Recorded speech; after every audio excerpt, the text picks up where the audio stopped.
అంతా చూసిన తర్వాత ఈ గౌరవ సభని కాపాడటం కోసం, ఈ సభని కాపాడటం కోసం, ప్రజలకి సంబంధించి ఆలయం లాంటి అసెంబ్లీని కాపాడటం కోసం వచ్చినటువంటి ఎవరైతే ప్రజాస్వామిక వాదులు ప్రజల యొక్క ఆశీస్సులతోటి వచ్చి ఉన్నారో వాళ్ళని చూసిన తర్వాత అక్కడ నిలబడలేకపోయారు.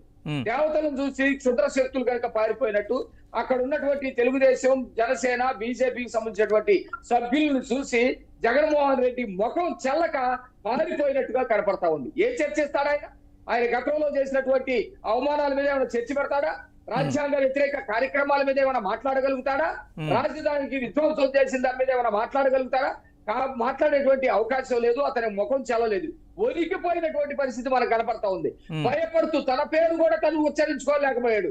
అంతకు ముందు ఏదో విర్రవీగే కులాహంకారంతో జగన్మోహన్ రెడ్డి ఎంటుకు పేకలేడు, జగన్మోహన్ రెడ్డి దరిదాపులకు రాలేడు, జగన్మోహన్ రెడ్డి అంటే వీరుడు, జగన్మోహన్ రెడ్డి అంటే సింహం అని చెప్పేసి పిచ్చి కోతలు, పిచ్చి ప్రేలాపన చేసేటువంటి వ్యక్తి మోహన అనుకుంటా ఒరిగిపోయినటువంటి పరిస్థితి కూడా కనపడతా ఉంది.